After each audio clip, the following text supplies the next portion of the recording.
Shall we begin? This is Live Speak with hosts Justin Gilson, Alan Quant, and John Rainey. We're bringing you tech news, gadget reviews, Kickstarter investment strategies, and anything we want to discuss with you. Stick around, it's going to be a great show. On Live Speak Radio.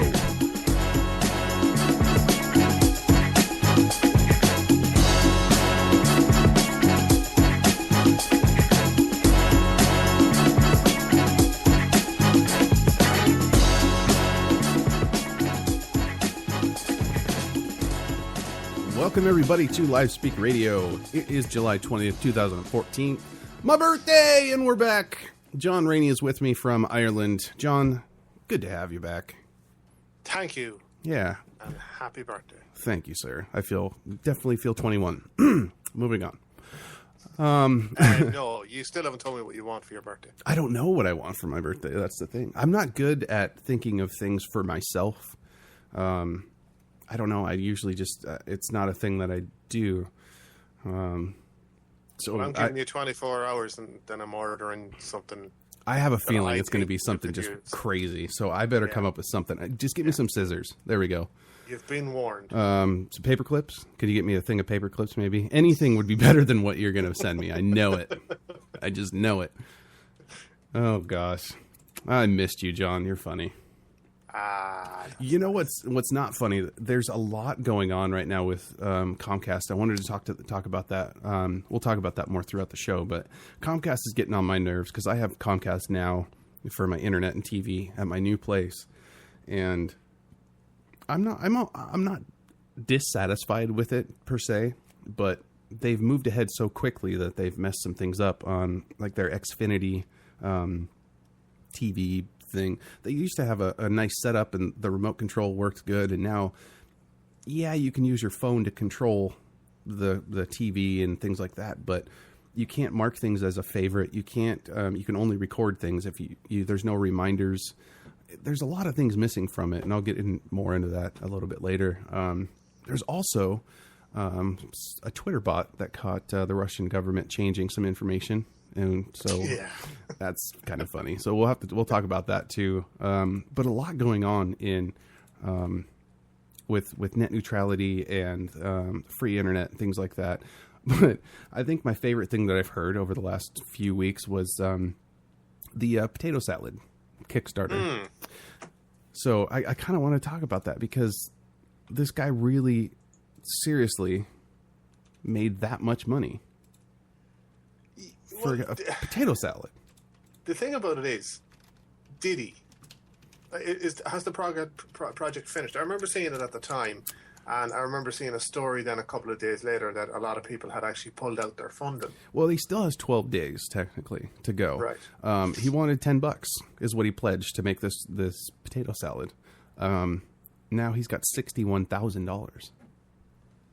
Wow. Which I think is crazy because there are people on Kickstarter and Indiegogo that have genuinely good ideas and products and inventions and things, and they don't get funded because they don't have that the tastemaker. They don't have the news grabbing it and throwing it up everywhere all over the internet like this potato salad. It was just out of left field. And this guy from Columbus, Ohio is going to get $61,000, possibly more. I mean, there's 6,000 backers for potato salad. That is unreal. No, I don't like Kickstarter now because they've changed their site. I can't find my because I know I started that project. You know how you can save a project? Oh yeah, mm-hmm. And you come back and find it again, but it doesn't work because I can't find it. Yeah, I just have to search Google now and put Kickstarter at the end of it because I can't navigate their website anymore. It's ridiculous. It is. It just made it the most un-user friendly website. Mm-hmm. And I mean, I think they're changing some policies and stuff with Kickstarter as well. I can't remember what I'll have to see if we can get Nat Iwata on the show and see what he's been up to and what he's had to deal with because he's got some other things going on too with Kickstarter. I'm just curious what else has changed with them. But I mean, this guy for potato salad, come on, really? Isn't there better things you can spend your money on than giving a guy $10 to make you some potato salad?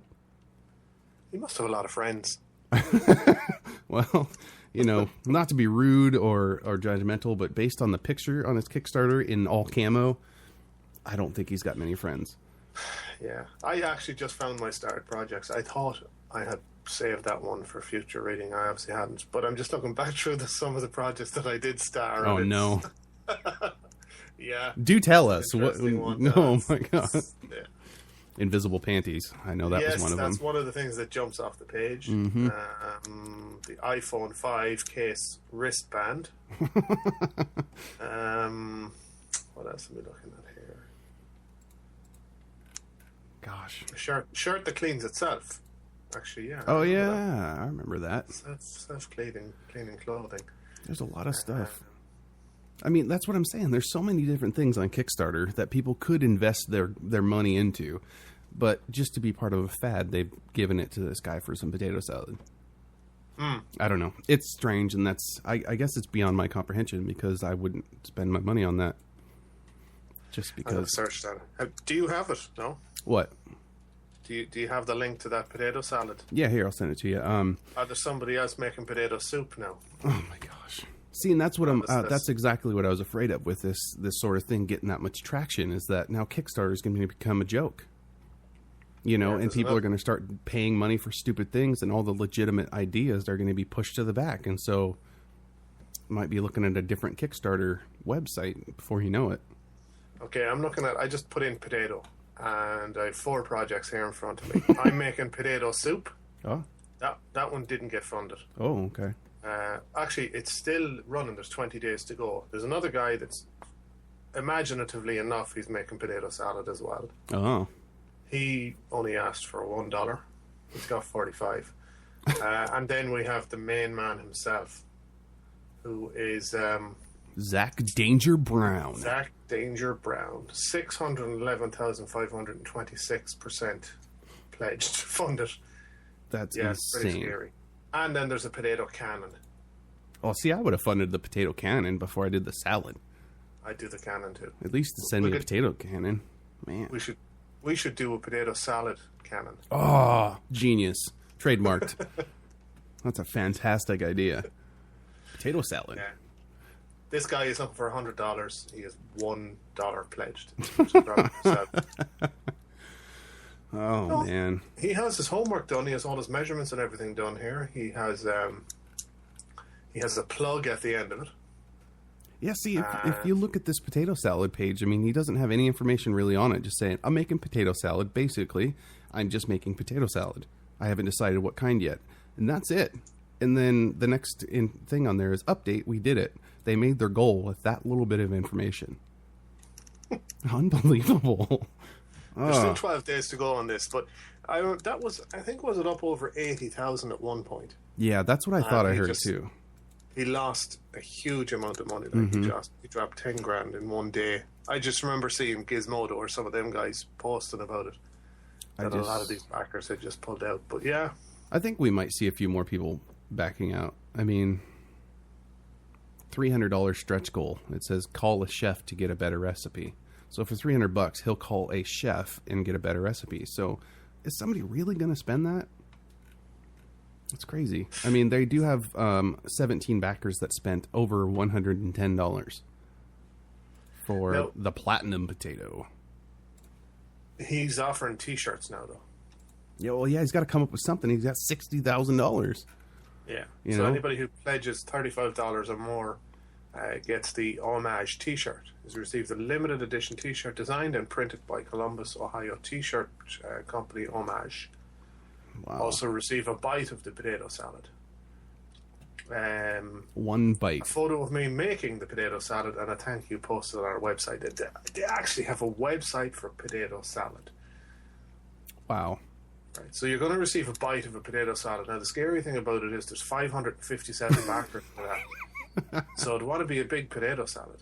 It better be. And I'm kind of curious, how does that arrive? Just a little spoonful in an envelope? By post, because it says add $20 US dollars to ship outside of the US. Oh, yeah, you're right. Can you imagine? It'll be green by the time it'll get to you. Do you see what estimated delivery is? December 2014. Just in time for Christmas. Your potato salad bite. You can have a moldy potato salad bite for Christmas. That's the perfect Christmas gift. Unbelievable that would happen.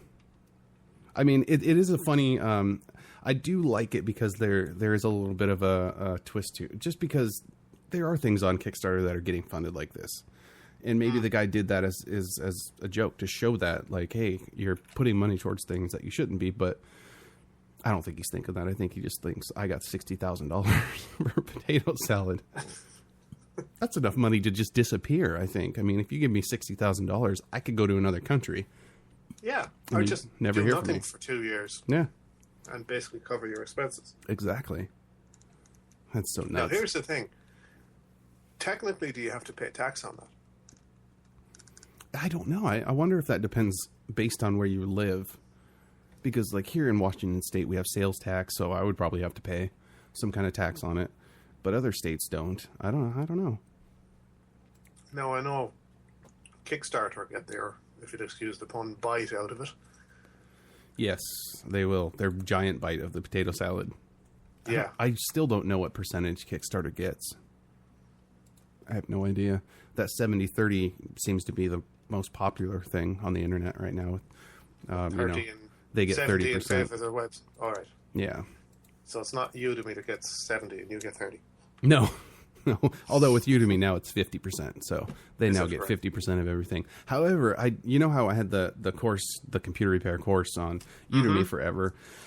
I put it on SkillFeed a while back, and completely forgot about it. I just got $170 out of nowhere from SkillFeed. Really? Yeah, because it's by the minute with them. So after you get over $75, you get a payout. And apparently I should have gotten a payout the last few months, but I didn't fill out a tax form.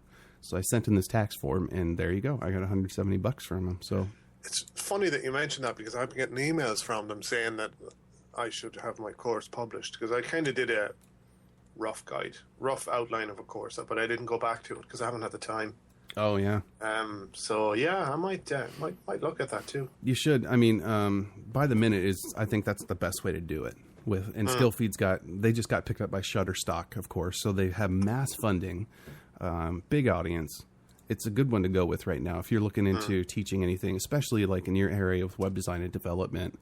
It's because you can go there and watch 5 minutes of something, learn what you need, and leave. You don't have to pay $30 for the whole thing and only get Exactly. Yeah.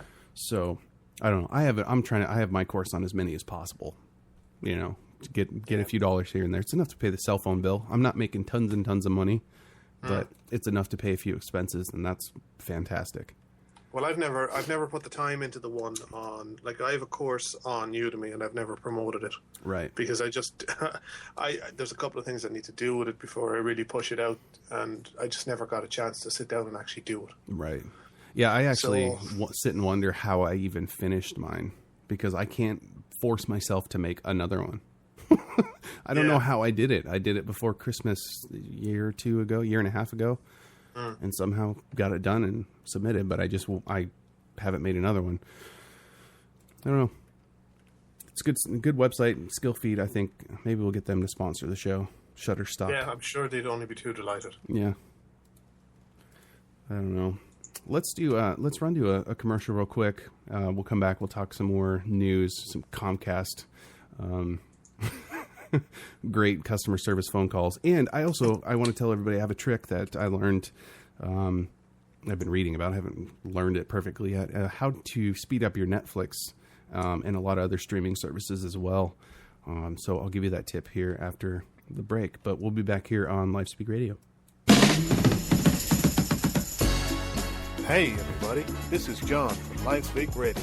Radio advertising has always been one of the best mediums for businesses to reach their target audience, and with the success of internet radio, it's reached a whole new level. Internet radio is the most cost-effective way to reach a wider audience, and at LiveSpeak Radio, we have a global audience. That means that we can offer the ideal platform for your business to advertise. To advertise on LiveSpeak Radio, get in touch with us today through our website at livespeakradio.com or send us an email to marketing@livespeakradio.com.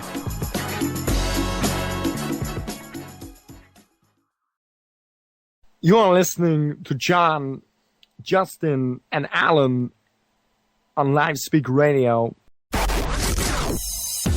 If it's geeks you want, then it's geeks you got. You're listening to the Geeks of Livespeak, Justin Gilson, Alan Quant, and John Rainey. We won't keep you any longer. Back to the show. Welcome back, everybody, to Livespeak Radio. We were just talking about Kickstarters, and one of the most unbelievable Kickstarters, a potato salad. If you want to pay to get a bite of potato salad, it's $35.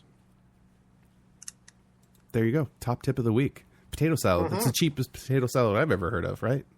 Yeah. Good Lord. $60,000 that guy got. But there, you know, I have to mention this. A buddy of mine that started a Kickstarter as well. And it's a drinking game. It's called Get Tanked. There's a bunch of different styles of games and stuff in there. His reasoning behind it was whenever he got together with friends and stuff, they wanted to play some kind of drinking games, and they didn't know what to play. They could never come up with one game to play or an idea or even know what the rules were. So he put this board game together, and it's got quite a bit of games in it, all in one game. And there's easy rules. Everything's printed out so you can figure out what you're doing. It's called Get Tanked, and it comes in a little... I call it a Pringles package, but I don't know. It's a little tube with the game rolled up inside of it. It comes with dice and cards. And my buddy Ty he's a producer and computer guy from Oregon. He's doing this. He's looking for a $5,000 goal. So far, only 170. It's a tough thing, drinking games, because the only one that we know that has been very popular is Ali Spagnola. Yeah. And she got that way. I don't know exactly how she got that way, but hers was kind of a gaff. It was a shot glass with a USB adapter in it that held, 60 songs. So there was kind of a reason to buy it, so you can get the shot glass and get her music, the drinking music as well. Games are just tough. Games are very hard to get funding on. This one looks pretty cool. I'm liking the fact that the "Are you tanked yet?" on the bottom of the game, the board, is blurred. Oh yeah, You're kind of asking yourself, "Well, actually, am I?" I know, right? Yeah, there's little funny things in there and he has put a lot of work into this. You can tell he's put many hours into figuring this out. He's got a website, tankedthegame.com, if you want to check that out. And on Kickstarter, we can put the link. It would be a cool game, but the problem is he put it up all around the same time the potato salad got popular. And so anything else that goes on a Kickstarter while something like the potato salad is popular is just getting thrown to the side, even by Kickstarter's website, because Kickstarter will feature certain Kickstarters that the staff picks or that the public picks. It's all been about potato salad. And the internet newspapers watch Kickstarter very closely. Yeah. And they jumped all over the potato salad thing. So that's kind of where I saw it first, because I haven't been on Kickstarter in a while now. Because I haven't been on here, so I haven't had really much reason to be on it. But right. It's interesting. So moving past the potato salad and Kickstarter, let's talk about Comcast for a little bit. As everybody goes, ooh. I used to really like Comcast. I still do. I mean, their speed for internet is very fast. What is their speed? Well, they promise, like right now, I'm supposed to be getting a boost package, which is 50 to 75 megabits a second. Right. I'm getting 23. Right. Well, I heard someone saying or throwing out a figure of 105 megabits. Is that true? They do have something like that, 100. I've never heard the 105, but I have heard of 100 or so. But now this is all stipulations. That's technically, I'll tell you what that means is 100 megabits inside of their network. That means going from your computer to their servers at Comcast. So if you do the Comcast speed test, you're going to see pretty good results. But if you go to like cnet.com and do their speed test, which is outside of Comcast network, you can see what your real speeds are. Right. And they're not even anywhere close. Now, the other thing is Comcast has started this new, I don't even know what to call it, project, we'll say, of turning every subscriber's home Wi-Fi into hotspots. And I'm not okay with that. I really don't like the fact that I have other people's network or other people's traffic going through my network. I just don't. I mean, it's basically like in a hotel. those are the worst places. I mean, to connect to the internet is the hotel, because you will get some kind of virus or malware or something, because everybody's connected to it and unprotected most of the time. But giving people access to my modem basically says, here, connect to this modem, then see how far you can get into my network. I don't like that. Now, they say it's only for Comcast customers to use the hotspot. Now, my question is, if you're a Comcast customer, what do you have to go use a hotspot for? Don't you have internet? So I guess it's just, if I'm out and about cruising somebody's neighborhood and I think, oh, I need some Wi-Fi, let's see if somebody has a Comcast hotspot. I think it's a weird, I don't know what they're doing with that, but they have all kinds of commercials going now about the fastest Wi-Fi possible, which is funny because Wi-Fi can only go so fast anyway. So nobody has the fastest Wi-Fi, but that's what they're claiming, because you're allowed to claim whatever you want in the US. And that's pretty much true. I don't understand the hotspot thing. So what I've done is I have my own wireless router set up. It's a dual band. So I can use the 5 gigahertz for streaming and things like that. And it's separate from their modem. Now, the problem with that is my speed is slower because I'm not using their modem or their router for their wireless. Because I've done speed tests, and if I'm connected through their system, my speed is what they say it is. But if I'm connected through mine, my speed is a lot slower. So they really make it impossible to not use their stuff. Yeah. If you don't know what you're doing. I don't know. Comcast is with the FCC saying that they can slow down or cap your internet speed. It's going to get real ugly, because things like Netflix, we've talked about before with net neutrality, Netflix is going to have to pay Comcast more money so they can open up that bandwidth and allow more or faster downloads on Netflix. And then turn, we have to pay more for Netflix. Of course, they're going to pass on the hike in rates onto ourselves. They have and in to. turn, the internet companies are then going to say, well, you watch Netflix all the time, but we can provide you with a premium service at X amount extra. So, I didn't think of that. You're absolutely right. That's what's going to happen. Yep. That is exactly what's going to happen. Yeah, Comcast is going to come up with some kind of new streaming service that you can get. And a lot of people Verizon's thinking of things like that, with different tiers of service. So you can have, your basic level of internet speed, which is going to be crap. And then you can pay more if you want to get the higher speeds. When before all this was approved, you didn't have to do anything. You just got the higher speed, because it's just an open port. And that's what the internet should be. It should just be a free internet. Yeah. And that net neutrality thing is coming up shortly, isn't it? Is it the 15th I of think August it's or something? 15th? That sounds right. Yeah. I don't know. There's actually on Free Press, they've been doing a lot. freepress.gov? No. freepress.org, I think. Find the That website. sounds right. Yeah. They have a lot of things going on trying to save the internet, basically. And they give out links for how to contact your local congressman, who to contact about this, what your rights are, because it's very confusing to people. People are starting to think that the internet is just going to be stopped and we're not going to be able to do anything on the internet anymore, but that's not the case. I mean, you're going to have to pay for it to do anything on the internet, especially for, gamers and things like that use a lot of bandwidth. Exactly, yeah. It's just not fair to say that they're going to have to pay more money for certain things. I need my bandwidth as it is for my work, but I discovered a new app recently. It's called Film on TV. Ooh, I don't know if you've heard it or not. It's a free app, and you can watch live TV on it. Film on TV. I haven't heard of that one. Now, I'm not sure. I'm sure it probably is set up. The one that I've downloaded, it seems to be kind of based on UK-based TV, but I'm sure there probably is a version of it for the US-based channels as well. Yeah. But it's really good. I was watching the golf today on my tablet, walking around the house. It's obviously through the Wi-Fi. It's an app.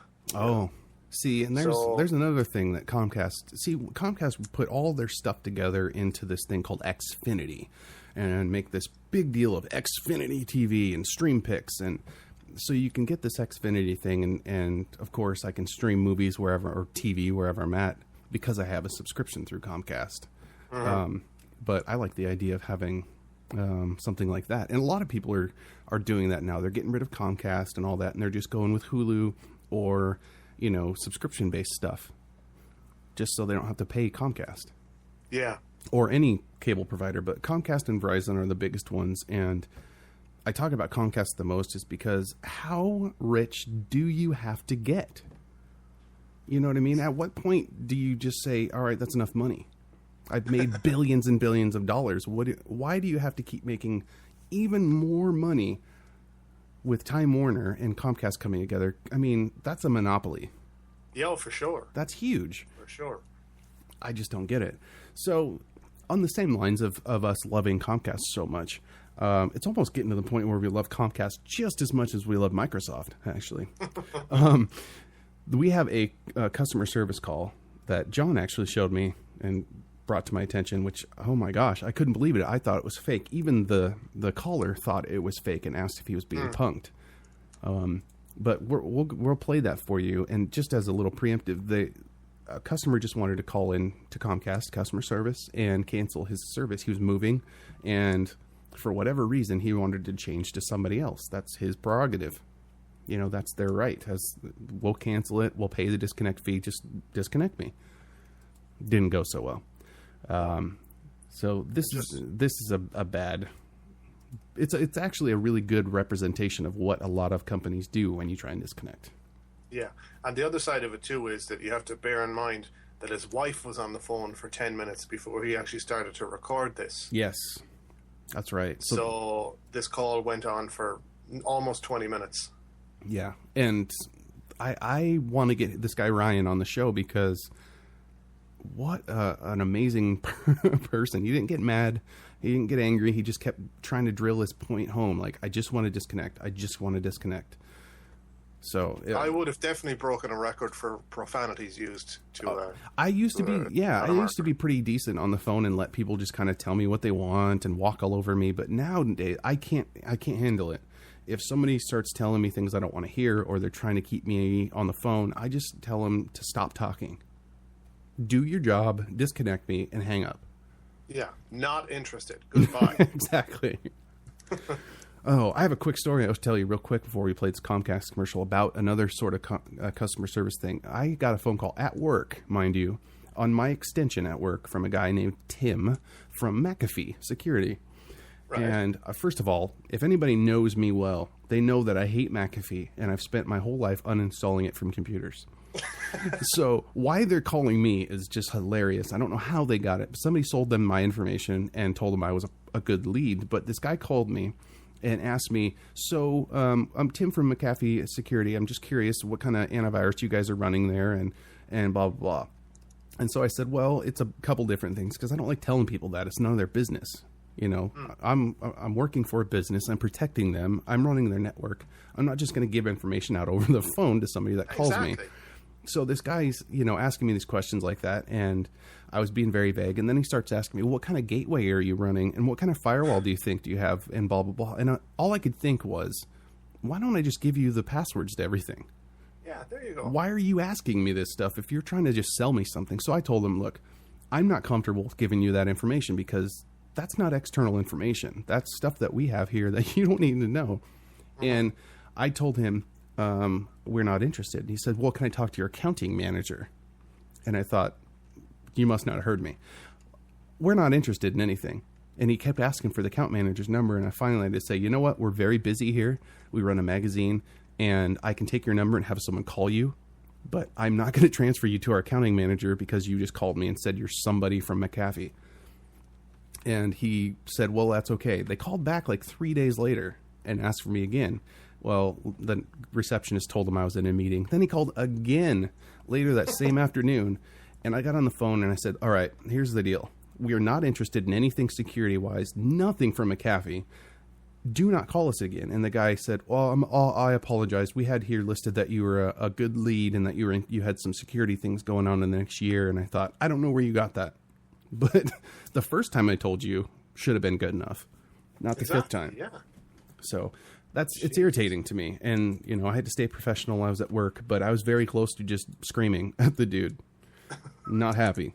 And this Comcast call that I'm about to play does the same thing for me. It gets me all riled up. But what a great customer. Ryan Block, I think his name was. He's an employee of AOL, right? Something like that, I think. I think so, yeah. Yeah. It's just funny. We'll play that for you right now. This AOL employee. And Veronica, let's see, who's Veronica Belmont, former Engadget and editor in charge. Oh. Interesting. I thought that was his wife that was an Engadget editor in charge. No, this is Ryan Block, and keep in mind, like John said, this is already 10 minutes into the phone call after his wife tried to disconnect with the same person. So this is ComcastSucks.com. We'll be right back. Take a listen to this. Actually, by the end of next week, your internet will be 105 megabits per second for your internet. Astound will not give you that speed. Okay, we'd like to disconnect. We'd like to disconnect, please. Okay, so why is it that you don't want the faster speed? Help me understand why you don't want faster internet. Help me understand why you can't just disconnect us. Because my job is to have a conversation with you about keeping your service, about finding out why it is that you're looking to cancel the service. I don't understand. Is this if for you don't want to like? talk to me, you can definitely go into the Comcast store and disconnect your service there.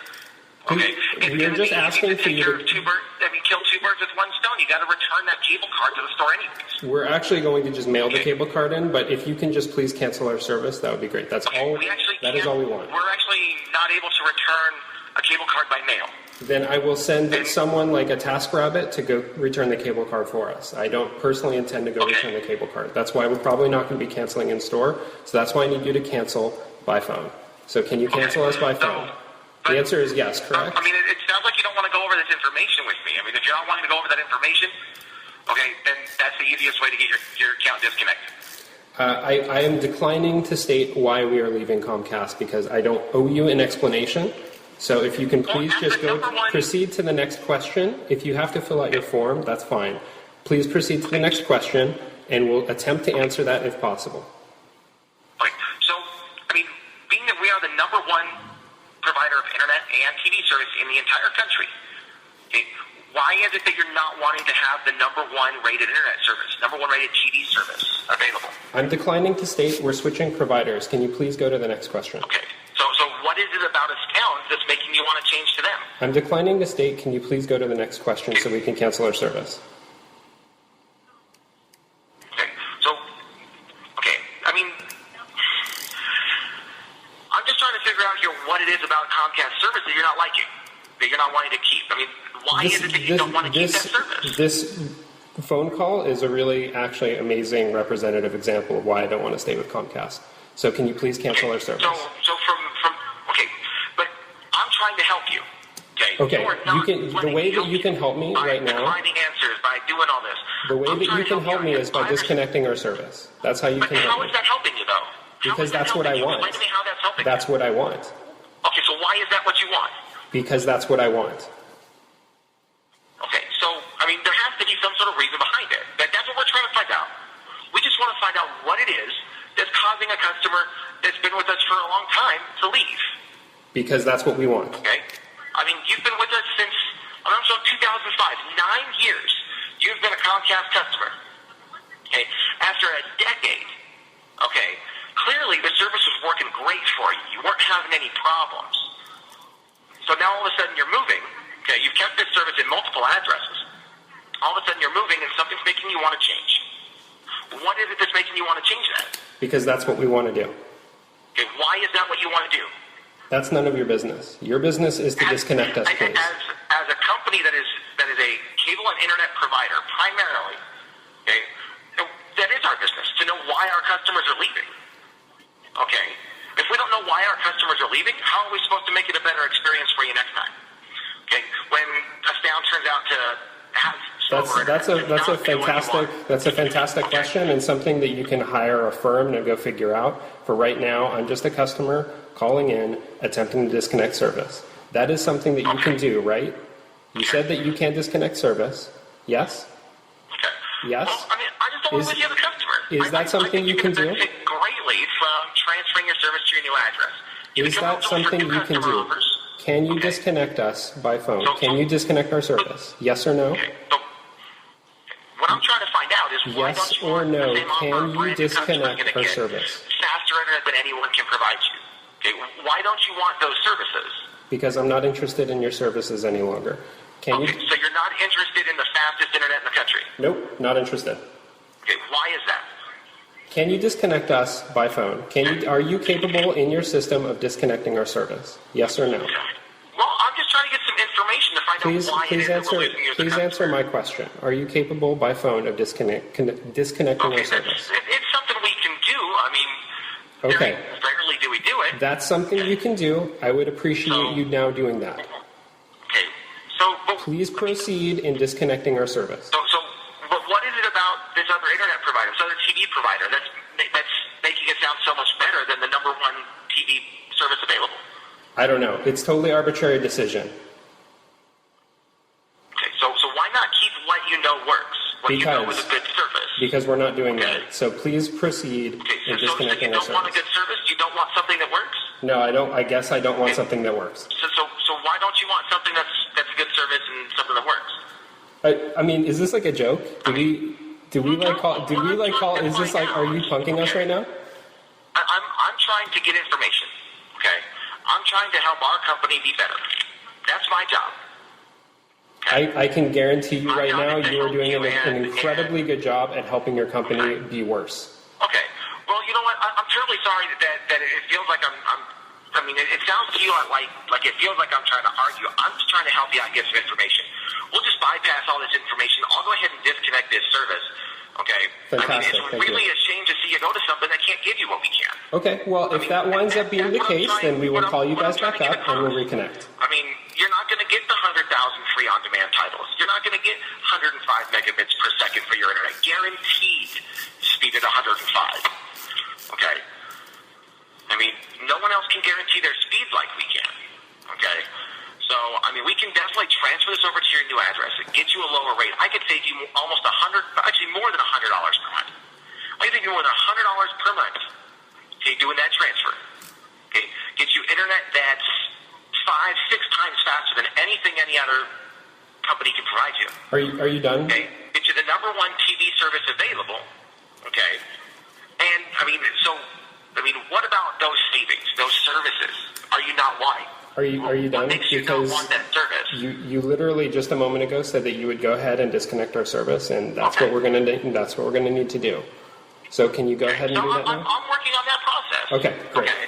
How much longer is that process going to take? I'm just asking some questions while I'm going Can you through tell that me how much process. That's longer? all I'm doing. Can you tell me how much longer it's going to take? Okay. I'm just asking some questions while I'm going through that process. I understand. Can you tell me how much longer? Can you tell me how much longer? longer? A couple more minutes here. Okay. Okay, a couple more minutes. Thank you. Okay, so what about the service? I mean, is it that's causing you to want to change? What about these offers that we have available to you? I'm good. I'm just going to wait until you can confirm that we've canceled service. So I'm just going to hang out here. Well, you're all set. You know, it's disconnected. I'm really sorry to see you go to something that can't give you what we can. But I'd like to thank you very much for being a great part of Comcast. Have a wonderful day. Can you give me a confirmation number for the cancellation of service? I don't have a confirmation number. Well, how do I have confirmation that we've got Well, you'll service receive canceled? a final statement in about 3 weeks. A final statement in 3 weeks. Yes. Okay. All right. But again, I want to thank you very much for being a great part of Comcast. Have a wonderful day. And just so I can confirm, you said that your name is... Correct. Okay, cool. Thank you. Okay. All right. You're very welcome. Have a great day. You too. Wow. That's all I can say. Comcast. I would have strangled him for the amount of times he said okay. Yes. And I would have strangled for the amount of times he asked why you're disconnecting. Yeah. The guy Ryan Block told him 50,000 times, it seemed like. That is none of your business. And nowhere in a Comcast contract does it say you have to specify a valid reason for disconnecting. According to what that guy said, there is. He said he has a right to know why he was cancelling the service. Yeah, so it is his business. On a certain level, he says, we need to know so we know why people are canceling. I get that. But if somebody doesn't want to tell you, you can't press them. I don't think you should be able to tell them, you have to tell me while you're disconnecting. Because if you did, I would just make some stuff up. I would just say, I don't know, because it makes my eyes water. I don't know. Who cares? It's none of your business if I don't want to tell you. I do understand. Fine, send me a customer service survey afterwards and ask me then, why did you disconnect? Why this? I'll be happy to do that on my own time. But if I'm calling to disconnect my service, just disconnect it. Yeah, but my answer would be my wife said I have to because I watch too much porn on the internet. Yeah. Oh gosh, I just can't believe it. I mean, and I would have loved to hear the other 10 minutes, but my guess is there was some cursing involved in there. But maybe I got to give it to that customer service rep though. He didn't give up. He was making sure that what he was hoping to trying to get him not to disconnect. Yeah, I mean, I understand that. You got to try. That's their job. And that's why Ryan, a lot of people had called for that guy's resignation and to take his job. Comcast, of course, sent a tweet out saying, we are sorry and embarrassed. Excuse me. My voice is cracking like I'm going through puberty. Sorry and embarrassed by what happened. We're determined to be better. We clearly have more work to do. And Ryan Block responded, P.S. I hope you'll also extend that apology to my wife, Veronica, who had to get through the first unrecorded half of the call. And people were, wanting him to get fired, that customer service rep. But Ryan Block on his Twitter page, which is @Ryan, I don't know how he got that name. You can go and see, he actually says, I don't want the guy to get fired. He was doing his job. This guy, Ryan Block, started out in customer service and tech support. He knows what it's like. He's just doing his job. Now, he may have been overkill. And it almost sounded to me like the guy may have had a supervisor standing over his shoulder or something. Possibly, yeah. They're under pressure to get figures and, to maintain their figures, I'm sure. In any tech support or any customer service type call center, there's, what do they call them? QFAs? I can't remember them. Quality reports, basically. Quality action reports, where they listen to your phone calls, the supervisors. And you get docked points or you get good points, or so you're rated based on that as well. So it may have been somebody standing over his shoulder, or he was just very devoted and thought Comcast was the best thing in the world and was just confused why somebody would want to disconnect. I just had a bad day and says, I'm not letting that guy go without maybe annoying the hell out of him. Maybe the previous 10 people disconnected and he thought, you know what? No, we're going to try everything I can. Comcast put out a statement afterwards and they said, we're very embarrassed by the way our employee spoke with Mr. Block and are contacting him to personally apologize. The way in which our representative communicated with him is unacceptable and not consistent with how we train our customer service representatives. We're investigating this situation and will take quick action. While the overwhelming majority of our employees work very hard to do the right thing every day, we're using this very unfortunate experience to reinforce how important it is to always treat our customers with the utmost respect. Now, every training course at Comcast from this point on will have that phone call. Do not do this. Yeah, that's so funny. And the first thing they should do is send that guy on the training course. Oh, my gosh. You know what they should do? They should have Ryan Block be the test caller for the new people at Comcast. Yeah. If you can satisfy this customer, you're hired. Oh, man. I seriously don't know how he didn't lose it and just get angry, but... I would have lost it at around the 3-minute mark, I'm guessing. Gosh, that's crazy. There would have been a serious amount of expletives from that point on. I don't think I would have made it 20 minutes, but I think he also, because they were recording it, decided, you know what, this is probably going to be heard, so I'm going to not get angry and make Comcast look stupid. And he did very well at that, but Comcast does pretty well at that as well. They make themselves look stupid. Yeah. But eventually, hopefully... Comcast will get their act together and realize that people are actually paying them for good service and they're not getting it. Eventually people leave. Yeah. That's what happens. Exactly. It just dies. So, I don't know. Let's do some quick tech news. I wanted to talk about Windows 7. There's been a lot of reports and things out there about Windows 7. The support is ending. And I can't believe how quick that came around. I can't either. But now that I know, what they're trying to do with Windows 9, I understand that because it's going to be two versions back, basically. But Windows 7 is the one that it's going to outrun Windows 9. I mean, it'll stay around like XP. XP is still running. You know, they just finally ended their extended support on that April 8th, but that ran forever, and it was a good operating system, and Windows 7 is going to be the same way. People are going to be hating Windows 8 and Windows 9, and people are going to be stuck on Windows 7 because they love it. But I can understand them wanting to move on to Windows 9 because Windows 8 was such a piece of crap, but don't wipe out Windows 7 in the process, because Windows 7 was a good operating system. I still use it. I love it. Yeah. I like Windows 7. And they got to think about businesses too, because I have to do those upgrades on a network at work, you know. And so you take people that are used to using Windows 7 and productively throughout an entire workday, and you change them to Windows 8 where there's no start button and it's totally unusable. It's very difficult. Yeah, and I'm sure there's a lot of productivity lost looking for stuff that they would have found easier on a Windows 7 interface, and then having to move to the Windows 8 interface, they don't know where anything is. Big time.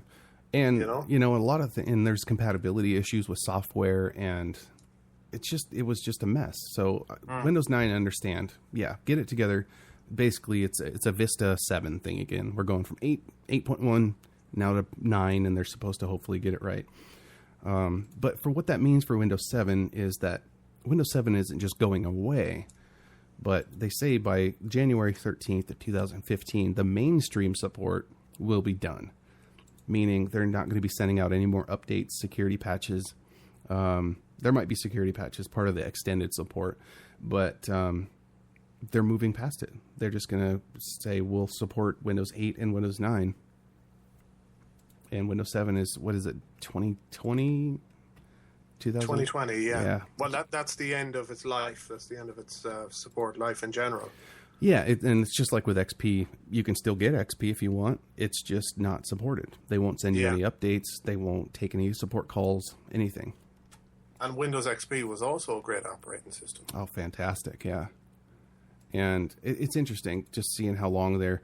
So they have Windows 7, that's going to end, let's see, mainstream support ends on January of 2015, and then Windows 8 is 3 years after that, so January 9th, 2018. So every 3 years, it looks like they're planning on having another operating system. I think they're going to be stuck with Windows 9 for a while. I don't think they should even move past it. I'd like to know, I'm sure it's probably easily accessible, but I'd like to know the figures of the amount of people using Windows XP as to Windows 7 and Windows 8. Oh, yeah. And I'm sure Windows 7 is probably a huge chunk of the market. Yeah. Compared to Windows 8. Oh, absolutely, especially, like I said, with businesses, because Windows 7 works great for networking, because there's Windows 7 Pro, which is used for networking, and Windows 8 has a Pro version, but it's really strange. And it's Windows 8, so that's strange in itself. Yeah. So I don't... Exactly. Eventually, you'll have to move to something that you don't want to move to, and I don't like that. So I hope they come up with a better Chrome OS or a more universal operating system. Maybe something open source. Yeah. Now, speaking of Chrome, actually, that was one of the stories that caught my eye this afternoon. Chrome apparently has been eating your laptop battery for years. Yeah, I don't understand that. I'm not sure what they're talking about.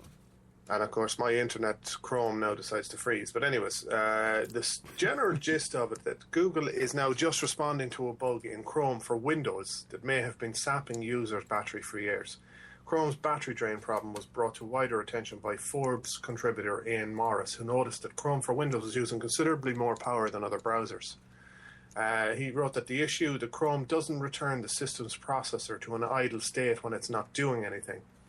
Instead, Chrome sets a high system clock tick rate of 1 millisecond and leaves it at that rate, even if the browser's just running in the background. It said, by comparison, Microsoft's Internet Explorer only ramps up the tick rate for processors' intensive tasks such as YouTube, and otherwise returns it to its default setting. According to Microsoft, setting the tick rate consistently at 1 millisecond can raise power consumption by up to 25% depending on your hardware configuration. Whoa. And it says the bug wouldn't be too surprising if it was introduced in a recent update, but according to Morris, the first report of it popped up in 2010. So they've known about it for 4 years and they still haven't fixed it. Yeah, of course. But so it said if your Windows laptop isn't getting the battery life you'd have expected, it's possible that Chrome is the culprit. God, who'd have I thought? thought that was I thought that was a bit of a strange one. Now I know Chrome can be severe on memory usage as well. Yeah, it runs a lot of different processes. Every tab that you open, everything, because it's so stripped down. That's why it's so fast. Is it's so stripped down? There's nothing really in it, and then it has to pluck and grab different pieces to run all of the stuff that you're trying to do. Silverlight, Flash, all that little plug-in stuff, and that increases your computer use or your memory use and things like that, and all the resources of your CPU. Now I love Chrome. I absolutely love Chrome because it's a developer's playground, as is Firefox. But I just prefer Chrome because of its developer tools that I can use when I'm working on websites and stuff like that. I just find them so much more robust. Yeah, it's just, and it's open source, so people are developing things all the time. And I didn't used to use Chrome, but I got so used to it now with the ability to sync everywhere. So when I'm at work, if I log in with my personal account, I have all my history, I have my bookmarks, I have my passwords. That was my next point. Yeah, it's fantastic, and you can do that. It's great. You can do that with Firefox, but it's a pain. You actually have to go into Firefox Sync, set up an account, go to the computer you want to use it on, and type in some code, and then go back to it's just a mess. Chrome is just, and it's all the things that are added onto it. I have fallen in love with Chrome. I like Firefox. Like Firefox is a great browser as well. It just doesn't have the financial clout that Google has and Chrome has. So anything they're working on is basically people doing it for free and stuff like that. So and which astounds me that it's such a popular browser, being that it is so. I'm not cheap is the wrong word, but it's not very funded, like you said. Yeah.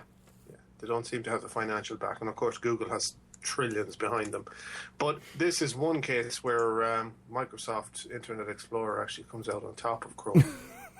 But what actually surprised me was the fact that just one case. Well, what surprises me was the fact that it hasn't been fixed in 4 years. Yeah, I mean, I can't say I'm totally surprised by that, but I don't get why people allow that to happen, because at some point somebody brought that up and said, look, this is going on, blah, blah, blah, of course, in 2010. And then somebody else had to say, screw it. They'll deal with it, basically. And that's what they do with everything anymore. With cars, they explode. Just send it back in. No worries. And nobody's accountable for it either if you're a business. So there's another, speaking of Microsoft, and we use Skype for the show a lot. And Microsoft is trying to bring real-time translation to Skype, and I think it's a cool thing. I don't think Skype is the platform to do it with. Honestly, it's terrible, but the fact that they're trying to do translation real time is fantastic. And Microsoft, they've already demonstrated the progress of its translation engine by providing simultaneous multilingual subtitles to the webcasts of its recent Windows 8.1 update and phone launch. Speech recognition has been really high on the agenda of Microsoft, of course, and that's why they also have gone with, Microsoft came out with this new, it's for the phone, Windows Phone 8.1. They launched with a personal assistant, kind of like Siri, but now it's called Cortana, or Cortana. I don't know how you say it. Cortana. So you can get a Windows 8.1 phone with Cortana. So is there any reason why it's called Cortana, or does it have any mythic or Greek meaning? Not that I see. Not that I've found out at all. It's just there's an API named Cortana that they use in collaboration with Facebook and Skype and all that.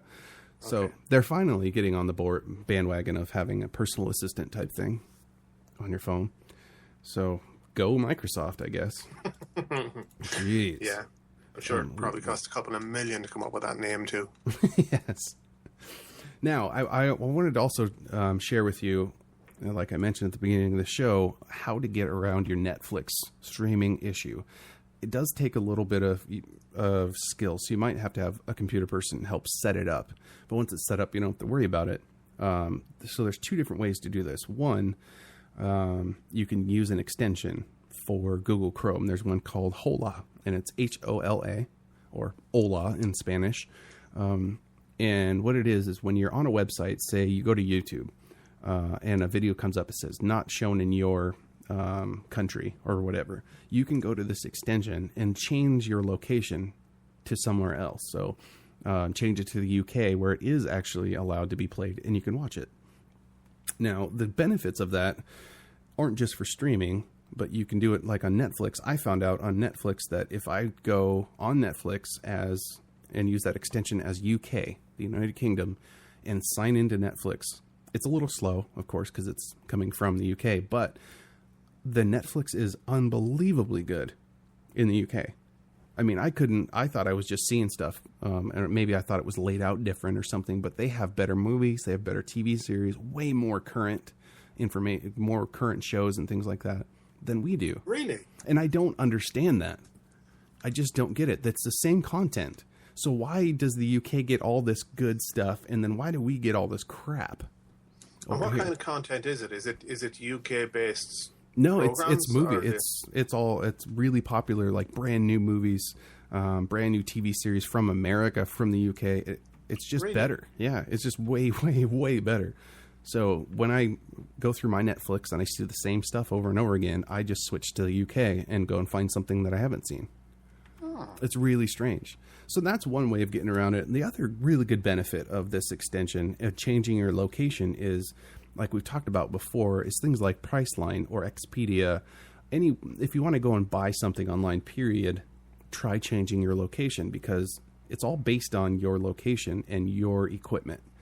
So if you go to Expedia and you look for a plane ticket to Jamaica and it's $1,000, if you switch your location to somewhere else, it may be cheaper.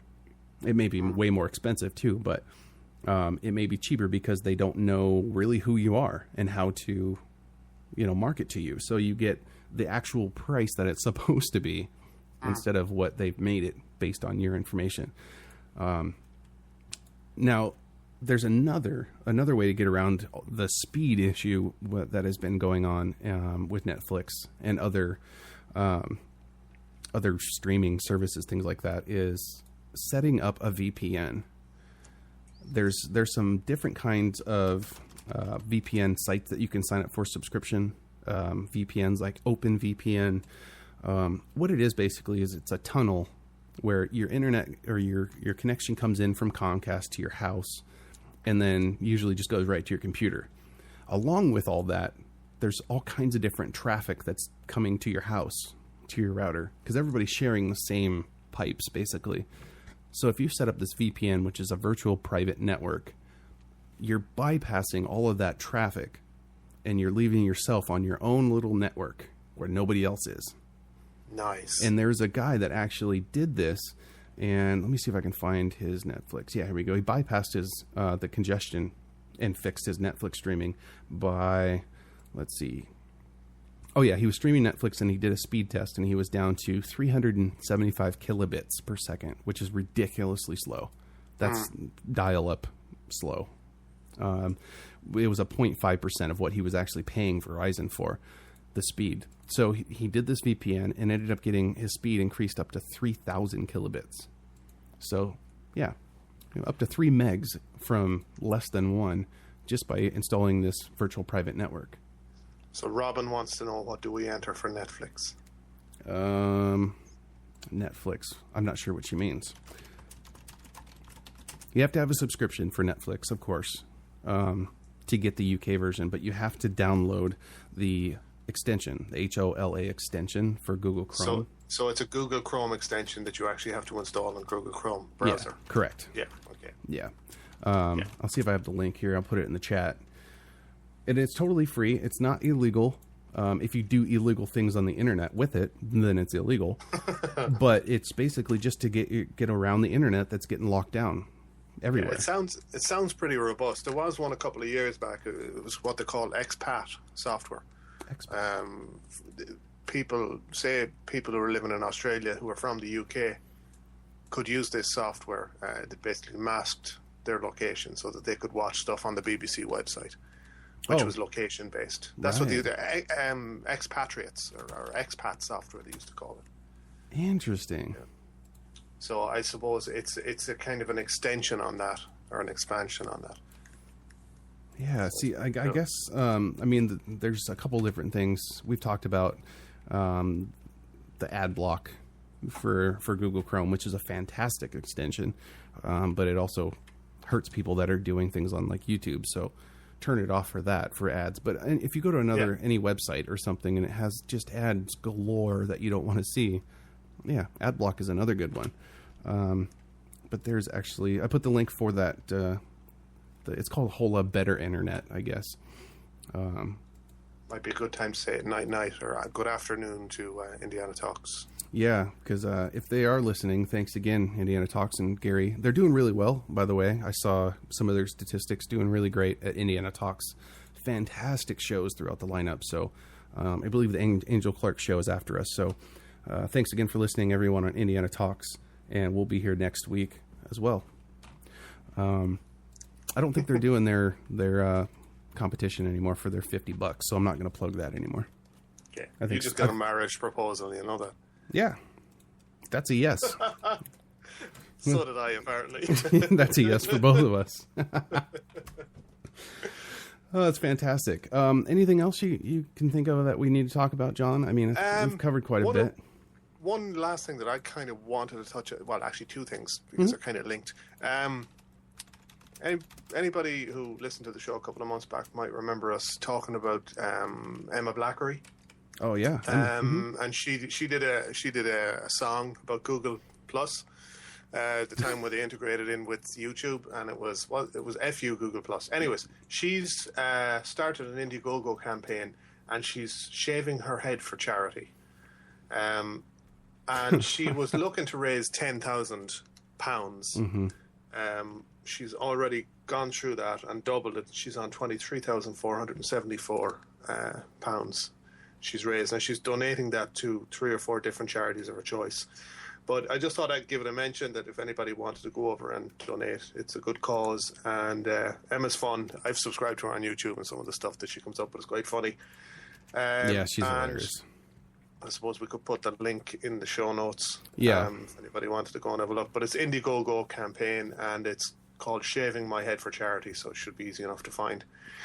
And the second thing that I wanted to mention was it's tied into that, because she got really annoyed that time when they changed it so that you had to use your real name. Oh, yeah, on Google Plus. Mm-hmm. Yeah. And it was basically, they're saying it was set up so that you stop the bullying and what have you. Oh, yeah, and the bad comments and all that stupid crap. Yeah.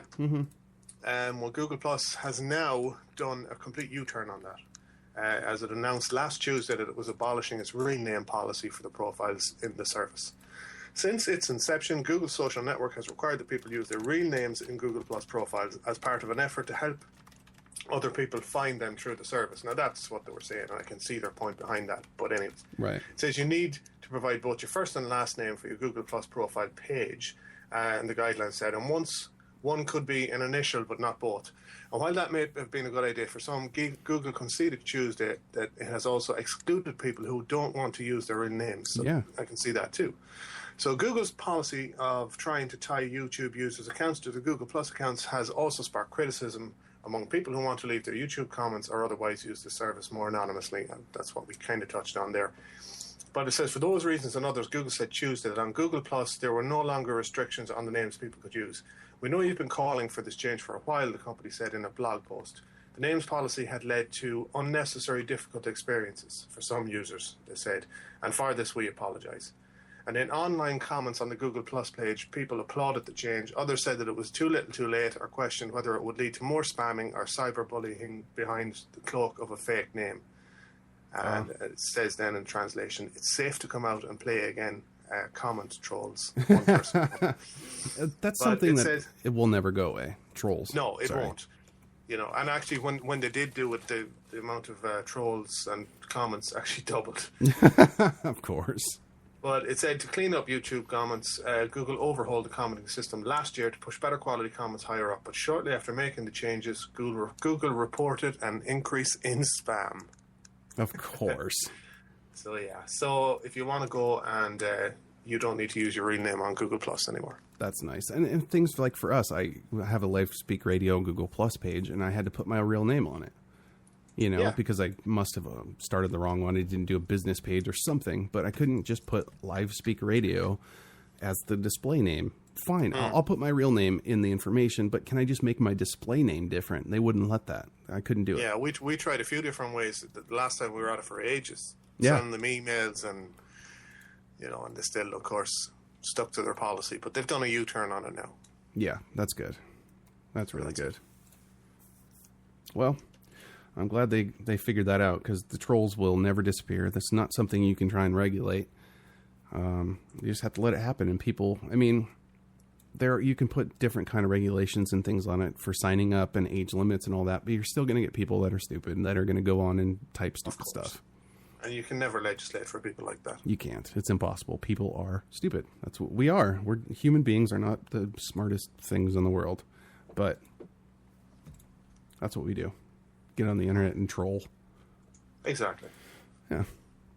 But I don't have anything left. I do want to talk quickly about Chicken Soup for the Soul. We did get another book in called Recovering from Traumatic Brain Injuries. It's 101 stories of hope, healing, and hard work for people. I've actually watched a few specials on traumatic brain injuries on HBO and things like that. And it's really interesting to see how people change. There was a snowboarder, 2 snowboarders actually, that, of course, hit their head, had a really bad brain injury, and their own mothers really didn't know who they were. They didn't recognize them because they were mean. They had short tempers. They were just a completely different human being. And that's what happens. Your brain is you. So if something happens to it, you're going to change. Now, it's dealing with that is the hard part, and figuring out how to be a new person at, age 30 or whenever it happens. So it's a good book. This is Amy Newmark, of course, sent it over to us. So we'll be giving those out probably next week. We have a couple more books coming in, Chicken Soup for the Soul books. We get them a lot. So check our website, livespeakradio.com, to see what books we have, and to check out stories from the show and previous shows as well. Don't forget to follow us as well on Twitter at LiveSpeakRadio, and follow us on Facebook, facebook.com/LiveSpeakRadio. But that's it. That does it for us here on Live Speak Radio. Unless John has anything else. Nope. No. I wasn't going to let you talk anyway. That's all. Thanks again, everybody, for listening. Indiana Talks, everyone on iHeartRadio and Spreaker.com. We will talk to you next week here on Live Speak Radio. Thank you for listening to Live Speak Radio with hosts Justin Gilson and Alan Quant. Tune in next week to hear more amazing tech news, gadget reviews, and interviews. Don't be afraid to release your inner geek. Listen to Live Speak.